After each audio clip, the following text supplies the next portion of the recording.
and we are going to discuss poles, zeros and network response on the j omega axis, that is for sinusoidal excitation. As we have seen last time, a network function f of s is real and rational, is of the form n of s by d of s, and we express this in the form k times n of s by d of s, where the leading coefficients in both numerator and denominator are unity. We assume that the degree of n of s, this is the way it is written, is less than the degree of d of s. That is, we assume that capital F of s is a proper rational function. We also showed that if we if we find the roots of n of s and d of s, then we can write this as s minus zi continued product over I divided by continued product s minus pj continued product over j, where zi's are the zeros and pj's are the poles. What we wish to find out is capital F of j omega, that is when s equal to j omega, and then plot the magnitude and phase of capital F with frequency or the real part and imaginary part. Now in the process you see that the terms now become of the form j omega minus zi divided by continued product j omega minus pj. And while analytically of course we can find out the amplitude and the phase, it is instructive to see how it can be obtained graphically and what further information can be obtained from the graphical procedure. Let us represent the quantity j omega minus, let us say z1, a typical factor in the numerator, a typical factor in the denominator shall also be found in the same fashion. Suppose you have the S plane sigma j omega and z1 let us say is somewhere here, okay, z1. This 0 is a complex 0, of course z1 star shall also be a 0, but that is beside the point. Now if I find a point, if I take a point j omega on the j omega axis, okay, then j omega in the complex plane is represented by a vector starting from the origin to the point which is distant omega on the vertical axis, okay. J omega represents this vector, just like a plus jb, if this is jb and this is a plus jb is a point and it is also a vector. This is a plus jb, okay. Its magnitude is equal to magnitude of this and the angle is equal to this angle, all right. A plus jb is in the complex plane, it is a vector whose the length, the distance from the origin is its magnitude, square root of s square plus b square, and this angle which is tan inverse b divided by a is the angle, okay. So j omega is a vector which lies on the vertical axis, j omega axis, and similarly z1 is a complex quantity, it is a point, it is also a vector like this, and by the triangle of vectors, this is the vector z1, by the triangle of vectors j omega minus z1 would be this vector, agreed. J omega minus z1 is this vector, because z1 plus j omega minus z1 is j omega by the triangle of vectors, okay. And therefore j omega minus z1 in the S plane is a vector whose length, this length is the magnitude of j omega minus z1. Let us call that as, let us call this as n1, all right, and the angle that it makes with the sigma axis, let us call this angle as psi 1, okay. This gives the angle of j omega minus z1 is equal to psi 1. Is that clear, the graphical representation? and therefore, j omega minus z1 can be written in terms of the polar form as n1 e to the power j psi 1. Agreed? And this can be done for all the 0 factors, for all the factors of the denominator and all the factors of the numerator. And therefore, if I represent j omega minus p1 by its magnitude is m1 and the angle is, let us say, theta 1, all right. Exactly like the 0 factor, we can represent a pole factor like this.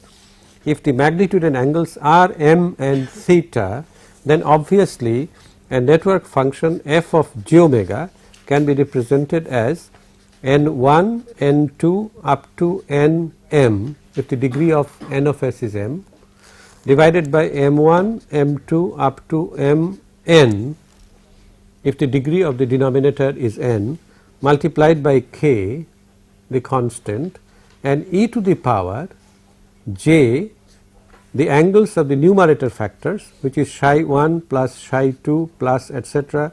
plus psi m, then minus, because this comes as m1 e to the power j theta 1, when it goes up it becomes minus theta 1 minus theta 2 minus etc. minus theta n. So, this is the representation of the complete network function. I can abbreviate this as continued product of n I, continued product of m j, continued product over I over j e to the power j summation psi I over I minus summation theta j over j. Okay. This helps us to pictorially see the shape of the network response, either its amplitude response or the phase response or both. Okay. And this is a graphical procedure for evaluating a network function. Although it is hardly used to actually compute a network function, it helps us to visualize and to solve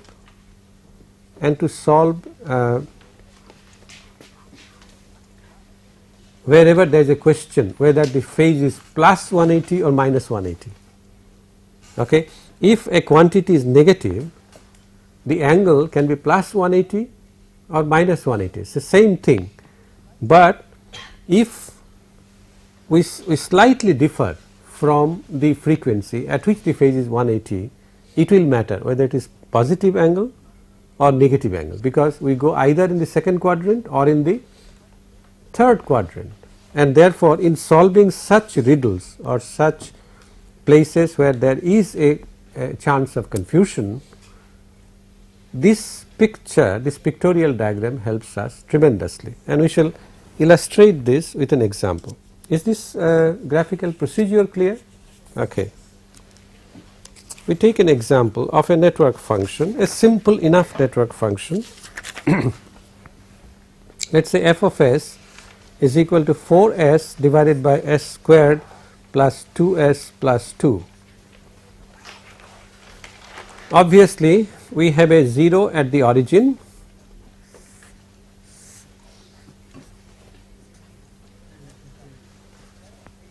This is 4 times. So, if you write this as k n of s by d of s, then k is equal to 4, n of s is simply equal to s, and d of s equal to s square plus 2s plus 2.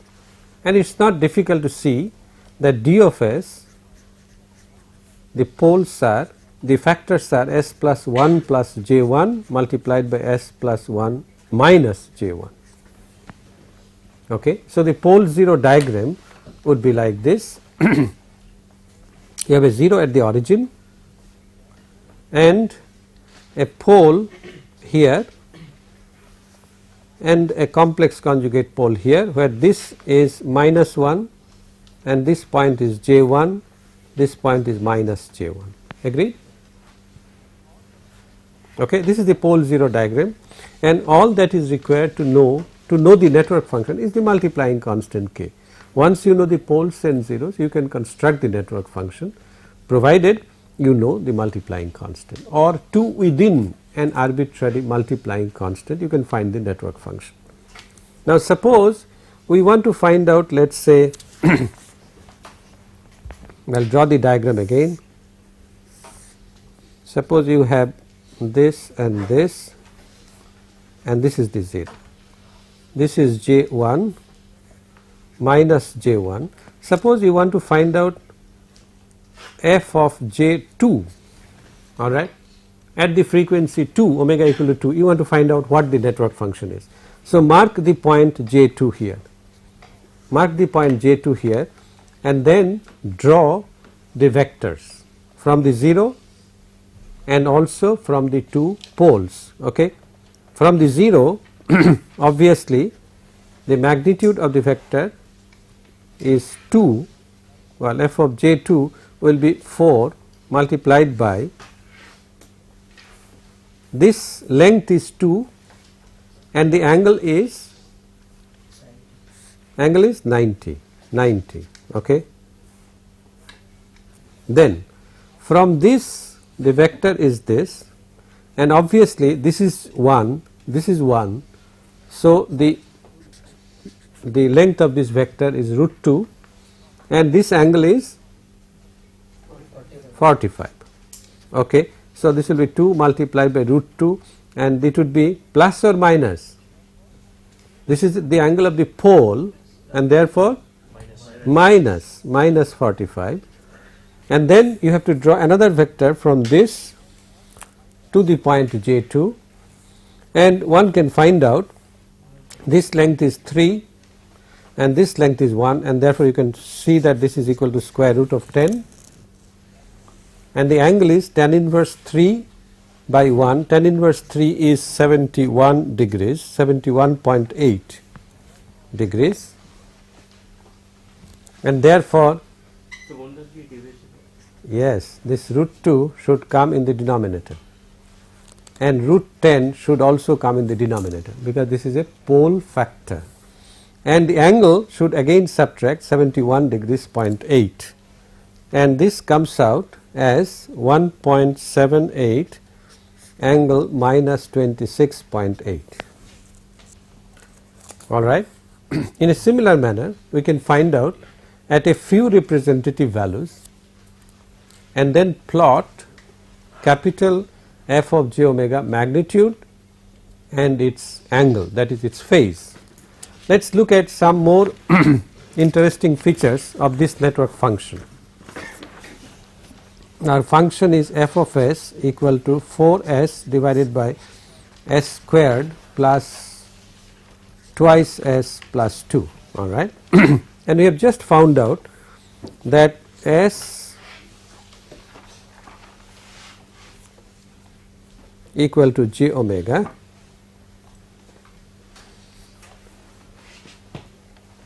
okay, the value of f of j omega magnitude and the angle of f of j omega, we have just found out one representative point, that is at J2. At J2 the magnitude is 1.78 and the angle is minus 26.8. We can find out at some other frequencies, but the frequencies that are most easily calculated, the network function is calculated are the extreme frequency, that is 0 and infinity. Suppose s equal to j0, s equal to j0. Now, if s tends to 0, then obviously f of s tends to the lowest power here and the lowest power here. So, you get 4 by 2, that is 2 times j0. The magnitude obviously is 0, but the angle is plus or minus plus 90. Okay? The angle is plus 90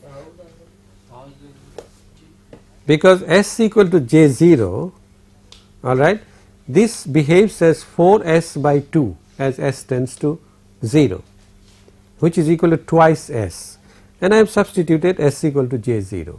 The magnitude is 0, but the angle is 90. Won't it be of the form 0 plus j0? 0 plus, no, I have put S equal to J0. So, but the total form is of the form 0 plus J0 as if angle is 0. So, like, I mean, So- the angle is not usually defined within the line. Then 0 by 0 is not defined. But you see the value as S tends to 0, 0 plus J0, 0 minus J0, minus 0 plus J0, minus 0 minus, they are all the same point. As S tends to 0, either of these, any of these 4 combinations, this tends to twice S. There is no doubt about that. Now you put S equal to 0, S equal to J0, and the angle is, we are traversing the j omega axis, not the real axis. If we had traversed the real axis, we would have put S equal to 0, alright. Now or minus 0, whatever it is.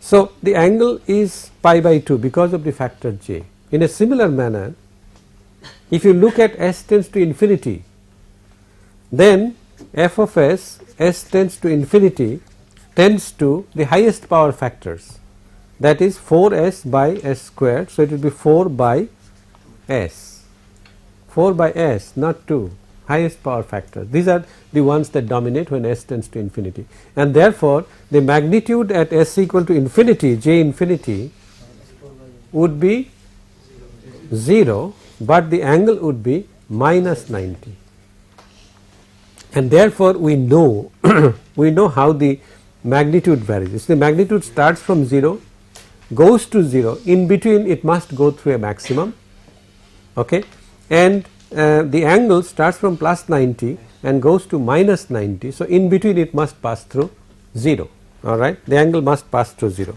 Indeed, if you take a few more frequencies on the j omega axis and find out the values, then the plot you can show that the plot is like this.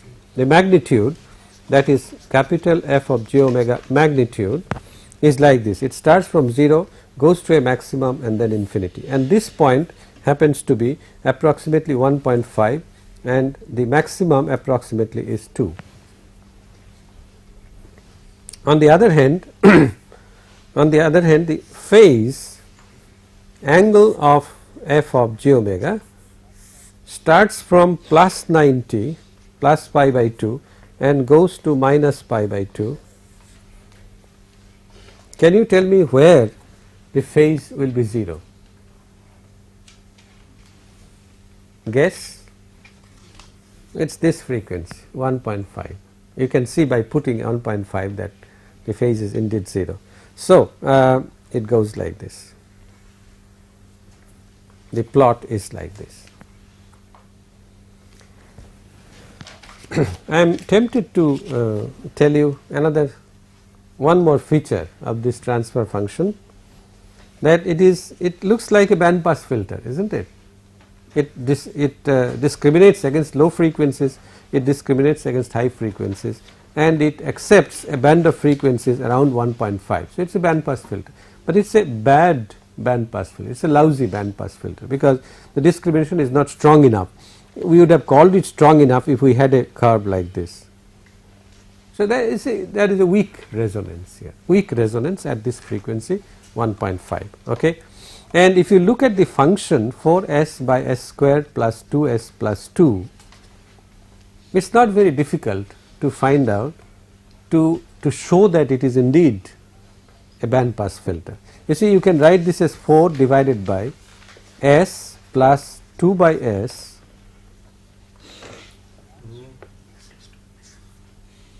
plus 2, agreed, which I can write as 4 divided by 2 plus j with s equal to j omega. We can write this omega minus 2 by omega,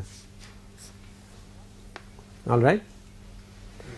And now you can see the magnitude would be 4 divided by square root of 4 plus omega minus 2 by omega whole squared, alright. And if you look at this, obviously the maximum will be reached because this is a whole squared term cannot be negative. The maximum will be reached when this is 0. That means omega squared equal to 2, which means omega is 1.41. So this maximum is exactly at root 2, not 1.5. it is at root 2, alright, and the maximum value there is 4 divided by square root of 4, it is equal to 2. Agreed? These are matters of common sense. I have not done any analysis or anything. I have just written down the expression and I am trying to interpret. Is that clear? That the magnitude at omega equal to root 2 shall be equal to 2. And look at the phase. When omega is equal to root 2, this term vanishes. So, the angle becomes exactly 0 degree. Isn't that right? This term vanishes, the imaginary part of the denominator, and therefore it becomes purely real quantity, positive quantity, the angle must be 0. You can also see that when omega tends to 0, the angle is 90, plus 90. How? If omega tends to 0, this term becomes negligible compared to this term. Agreed? And so the denominator goes to minus j infinity, and minus j in the denominator is equal to plus j in the numerator, and plus j corresponds to an angle of 90. In a similar manner, when small omega goes to infinity, the second term becomes negligible, the angle of the denominator becomes plus 90, and therefore the angle of the network function becomes equal to minus 90. These are the things that an engineer looks at when he looks at an expression, and he should immediately, as an electrical engineer and as a student of SCDR, in your future life, whenever you look at such a function, you should be able to say that this is a bandpass function, maximum will occur here, this will be the maximum value, the phase will start from here, phase will end somewhere else at another angle, and it passes through 0 phase at such and such frequency. This should be obvious, no analysis should be needed. Okay? Alright. Now let us look at some other interesting cases. Suppose I have a network function. Now I am going to talk of only common sense, nothing else. Alright. Suppose you have a network function f of s which has a pair of zeros at plus minus j omega naught, pair of zeros on the j omega axis, j omega naught and minus j omega naught. Why do they occur in conjugate pairs? Why do these complex poles and zeros occur in conjugate pairs? Coefficients are real. There is another way of saying this. What is it? If the coefficients are real, the function is called a real function. It is a rational function, and I also said it is a real function. Agreed? That is, the function is real when the variable is real, then that is called a real function. Alright. So, complex conjugate poles, therefore corresponding to these two complex conjugate zeros, corresponding to these two, we shall have a term s squared plus omega naught squared in the network function. Agreed? Multiplied by some other network function, let us say f1 of s. Alright. So, we are considering a network function f of s which has a pair of zeros on the j omega axis. Now, let us see what happens. Suppose I have a frequency j omega which is less than j omega naught. Okay? That is, I consider a frequency omega below omega naught. Then what would be the angle? Do not look at the expression. What would be the angle due to these two zeros? The angle would be from 0 to j omega. No, what we have is from j omega naught to j omega, this vector has an angle of minus 90. From minus j omega naught to j omega, the angle is plus 90. So, the angle should be 0. Now, let us look at the expression. F of j omega obviously is equal to omega naught squared minus omega squared f1 of j omega. Okay? If omega is less than omega naught squared, then this factor which is contributed to by the two imaginary zeros contributes a phase of 0 degree, plus 90 and minus 90. So, the angle of f of j omega would be equal to 0 degree plus the angle of f1 of j omega. Agreed? Provided omega is less than omega naught. Alright, provided omega is less than omega naught. What happens when omega exceeds omega naught? the angle becomes 180 degrees. Plus or minus? Plus, because you take it here, this angle is 90, this angle is also 90. So it is plus 180 degree. It can also be seen from the expression. If omega exceeds omega naught, then this becomes negative. So it contributes a phase of 180 degrees. But it is not quite clear from the mathematical expression whether it is plus 180 or minus 180. That becomes clear if we take help of the diagram. So the angle is equal to 180 degree plus angle of this if omega is greater than omega naught. In other words, at omega equal to omega naught, there is a jump of phase from 0 degree to 180 degrees. Is that clear? At omega equal to omega naught, the phase, whatever the phase is, from omega equal to omega naught minus to omega naught plus, there is a jump of phase by 180 degrees contributed to by the factor s squared plus omega naught squared. Now, yes. Sir, we don't have any information about the phase of F1 We don't need, because angle of f1 of j omega, oh that may also have other j omega axis poles or zeros. But what I am saying is whatever is contributed by angle of f1 of j omega, that is different. Due to these two, there shall be a jump of phase from 0 to 180.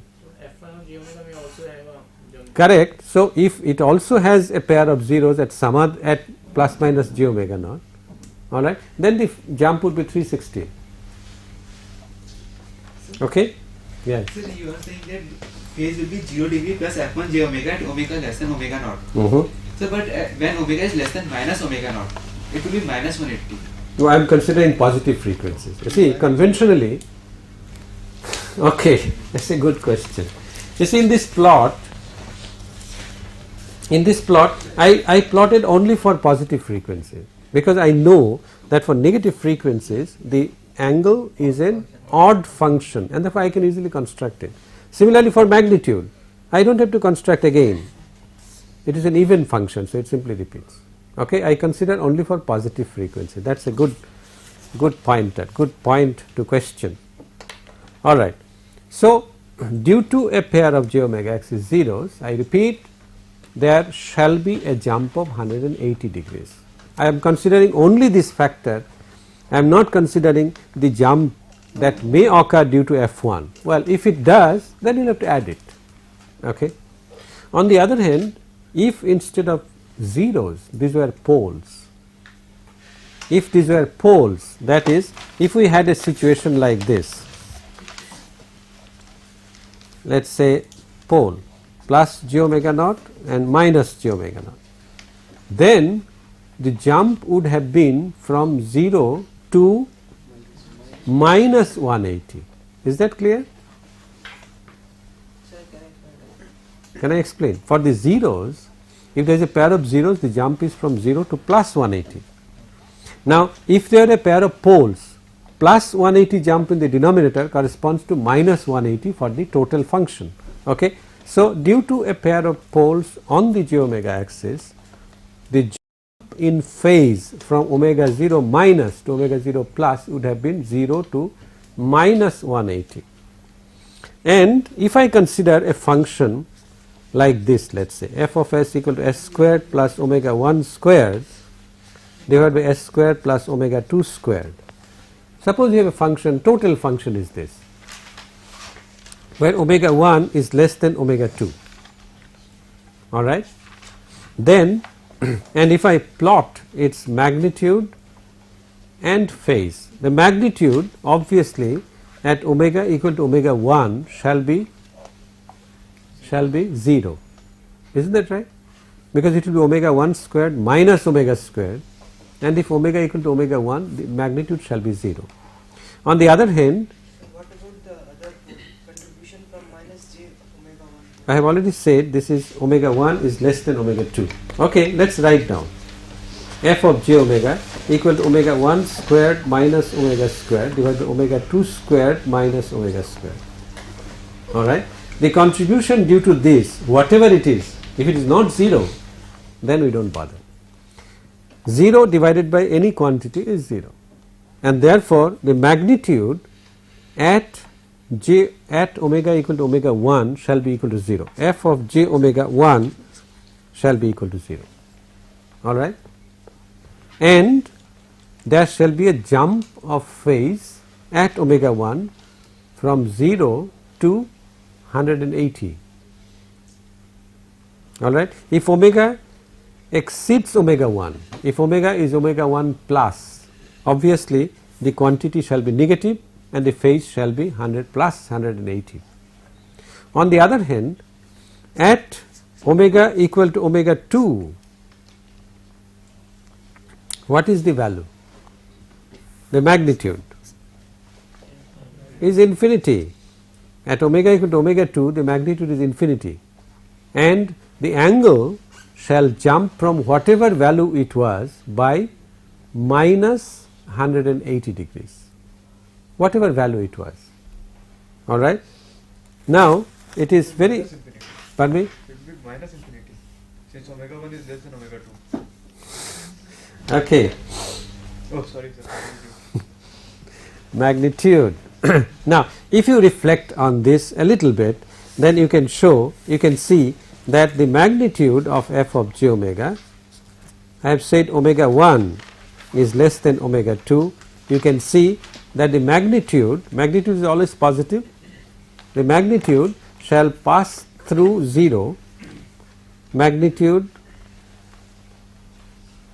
what shall it start from?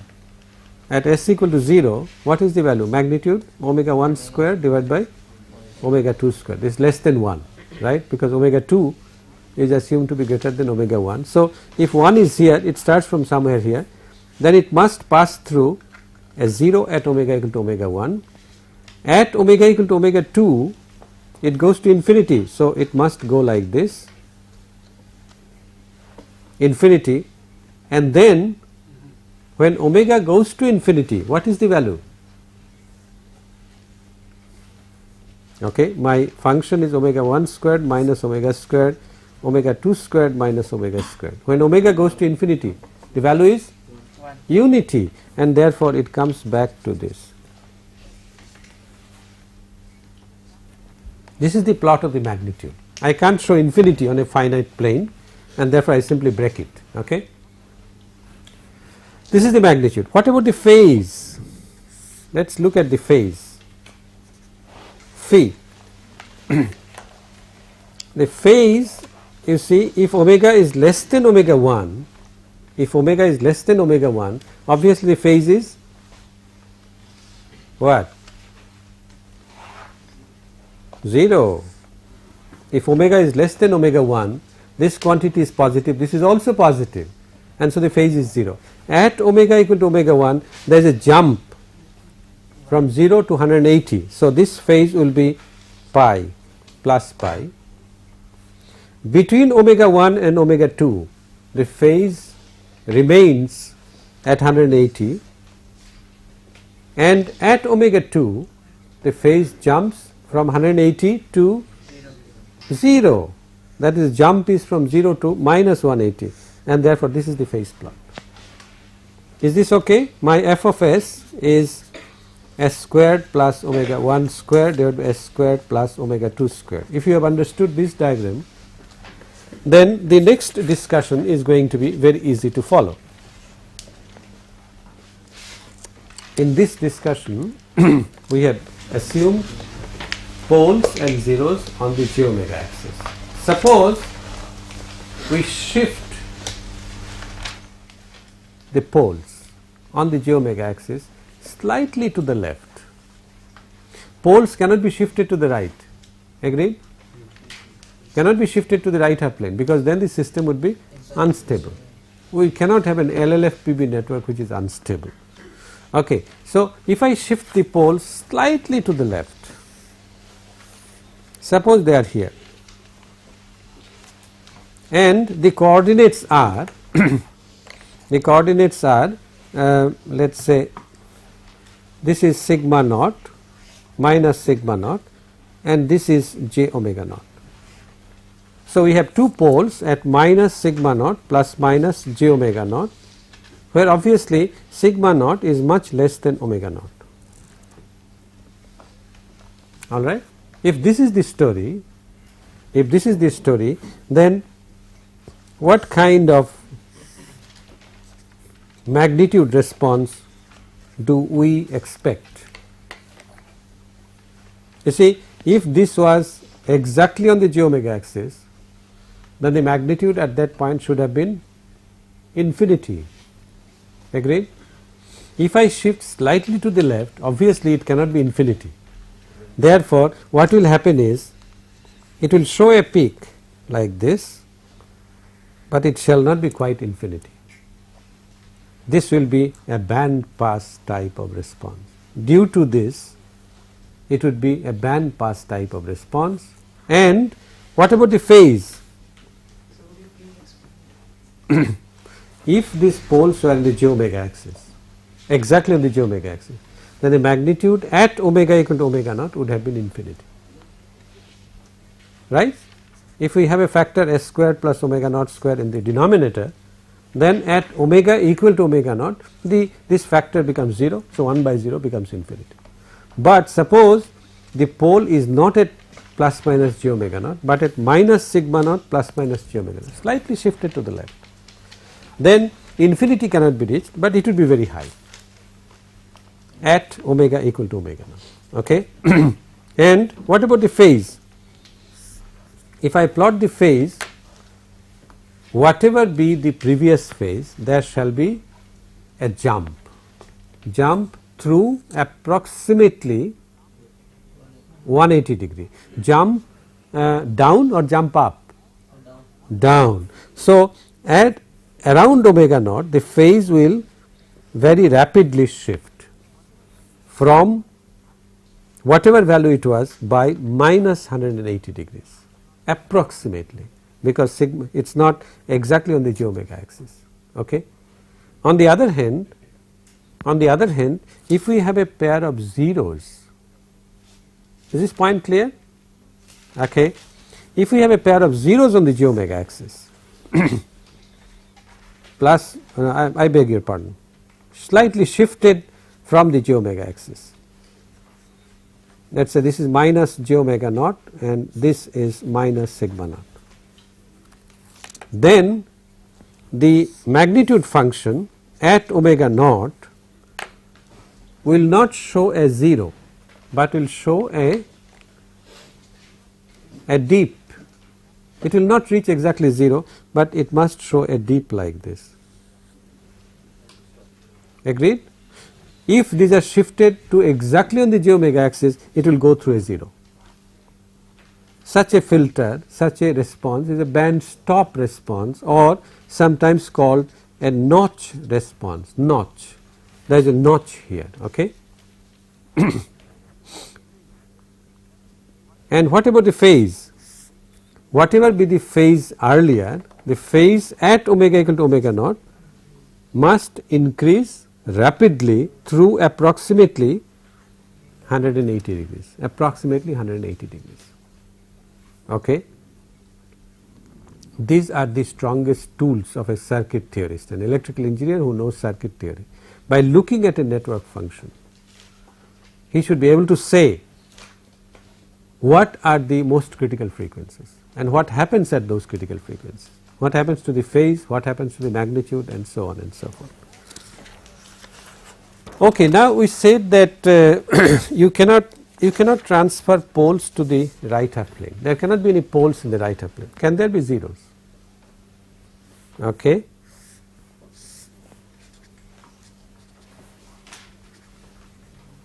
Let us consider two situations. There cannot be any poles in the right half plane. The question is, can there be zeros? Yes, of course.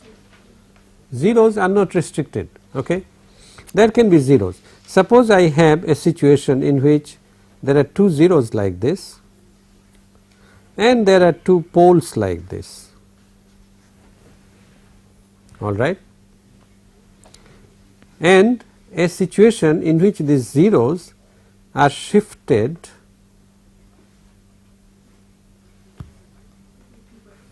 let us say to the right half plane by the same amount.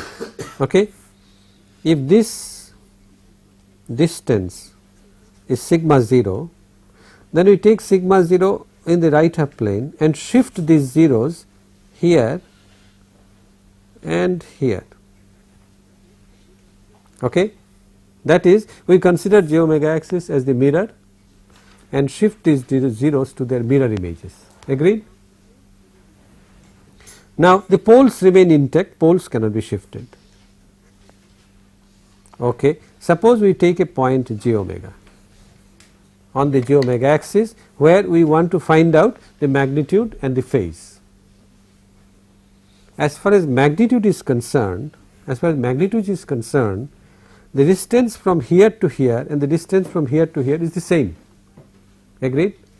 So, the magnitude of the network function, the two network functions, let us say f1 and f2, will there be a difference? At any point on the j omega axis, the magnitude of this network function and this network function shall be the same. Okay. What about the phase? These two are equal. What about the phase? Angle of f1 j omega and angle of f2 j omega. Let us consider one of these situations. Okay. For this the angle is this much, whereas for this vector the angle is obtuse, isn't that right? It is more than 90, this is less than 90, and therefore similarly for here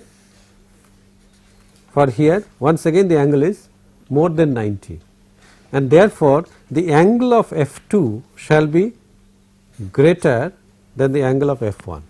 Is that clear? Is it okay? Excuse me, sir. Yeah. So if we are considering a reciprocal system, sir. It is not a reciprocal system. No, systems are reciprocal, all right. You mean reciprocity in the other sense? Yes, Reciprocity, no, yeah, like, this is reciprocal. Then again, sir, if we invert the response in the excitation. Oh, you cannot invert the response. You see, if you invert this, then these zeros will become poles and they will go to the right half plane. No. That is not the meaning of reciprocity. Reciprocity is different. Oh, sir, we had that the same if the excitation gives a response, then if the response is applied at the excitation state, will have the output as The transfer function does not become the reciprocal. It cannot be, because then it becomes unstable. Reciprocal of this will have zeros here and poles in the right half plane. No, No, sir. wait a second. What he says is all right. Reciprocal of this will not exist, will be unstable. Reciprocal of this will be stable, but not for this.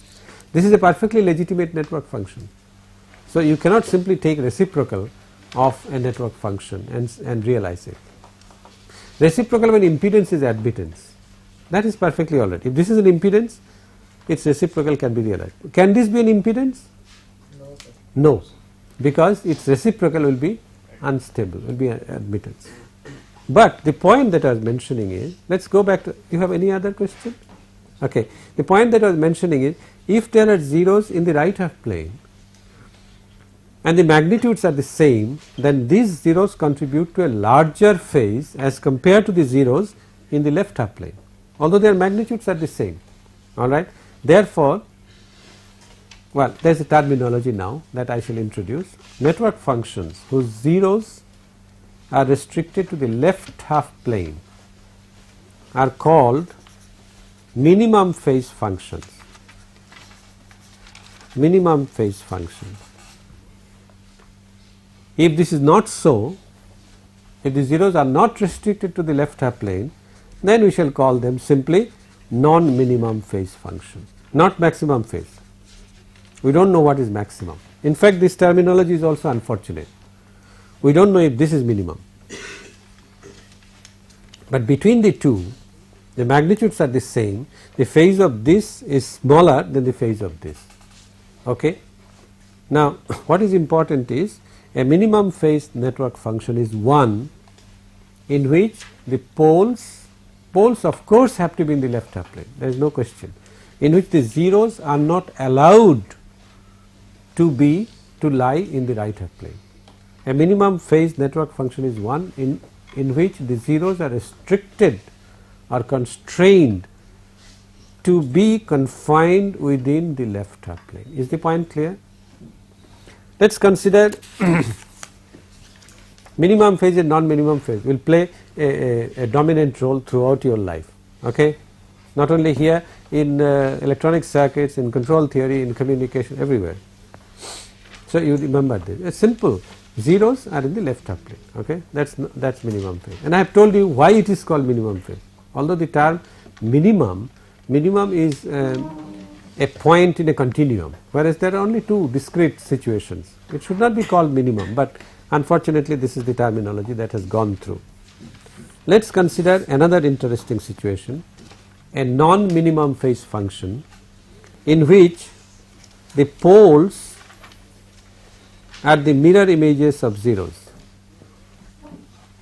If the j omega axis is considered as a mirror and this is the object, then this is the image, or if this is the object, then this is the image. Okay? And let us say these values are 1 and j1, that is the zeros are at 1 plus minus j1 and the poles are at minus 1 plus minus j1. This is a perfectly valid network function. Okay, it is stable, but non-minimum phase. Now, if you take the magnitude for any omega, any point on the j omega axis, if you draw the vectors from the poles and from the zeros, they would be equal. The vector from here to here is the same as the vector from here to here. Similarly, the vector from here to here is the same as the vector from here to here, magnitude wise, and therefore the magnitude of this function would be equal to 1. For arbitrary omega, for all frequencies, all omega, it shall be equal to 1. But the angle, of course, shall be different. No, the angle is not 0. What is the angle? Angle is from the zeros, I beg your pardon. So it is this angle plus this angle minus this angle minus this angle. So the angle is not 0 and the angle varies with value of omega. Alright. Such a function in which the poles are mirror images of the zeros, which have the necessary property that the magnitude is a constant for all frequencies, is called naturally an all pass function. That is, as far as magnitude is concerned, it does not discriminate against any frequency. All frequencies are passed. The simplest example is s minus 1 divided by s plus 1. You can see by putting s equal to j omega that the magnitude is 1. Simplest example is a first order all pass filter in which there is a 0 at plus 1 and a pole at minus 1. Okay. Such a function is called an all pass function. Now, if it does not discriminate against any frequency, what is its use then? The phase. The phase varies with frequency, so it can be used as a phase compensator. Alright. As a phase compensation network, it can be used, and phase and delay, which we have not yet come to, are very intimately related. So, such networks, pardon me? Other way around. How can that be? The 0 is at plus 1. If it is the other way around, then the 0 pole would be at plus 1. Pole at plus 1 is not permitted. What do you mean by other way around? Reciprocal. No, no. You see, where does this vanish? At s equal to 1. 1 is a real quantity, so it is on the real axis. But j omega is equal to. Poles and zeros are defined in the s plane, not with j omega. Okay, I am finding out the response at j omega. Okay, now therefore, what I was saying is all pass function is used to compensate for phase or delay, as you shall see later, and therefore they are called, all pass network functions are called phase equalizers. You do need them in stereos, in very sophisticated stereos, or also called delay equalizer, delay equalizers. Okay. Now this function that is the function that we have taken is s plus, I beg your pardon, s minus 1 plus j1, s minus 1 minus j1, these are the zeros, and the poles were s plus 1 plus j1, s plus 1 minus j1, and the function is s minus 1 whole squared plus 1, s plus 1 whole squared plus 1. And you can easily see by putting s equal to j omega that the magnitude is unity, because this is s squared plus 2 minus 2s, and in the denominator you have s squared plus 2 plus 2s. Is that right? Agreed? This is s squared minus 2s plus 1, 1 and 1 makes 2. If you put s equal to j omega now, this becomes real 2 minus omega squared minus 2 j omega, that becomes imaginary part, and the magnitude is real part squared plus imaginary part squared, which would be the same for numerator as well as denominator. But the angle of f of j omega obviously would be minus tan inverse 2 divided by 2 minus omega squared, 2 omega divided by 2 minus omega squared, where I have made a mistake. Can anybody tell me what the mistake is? What I said was 2 minus omega squared minus j 2 omega. This is the network function. This is f of j omega, and I wrote the phase as this. Is this correct? Where is the inaccuracy? This is the angle of the numerator. Tan inverse of this minus tan inverse. It was 4 times. 2 times. That is the correct expression, because the angle of the denominator is exactly identical except for a sign, and when it comes in the numerator it becomes minus, and therefore minus 2 tan inverse 2 omega by 2 minus omega squared, and this is where we shall start from the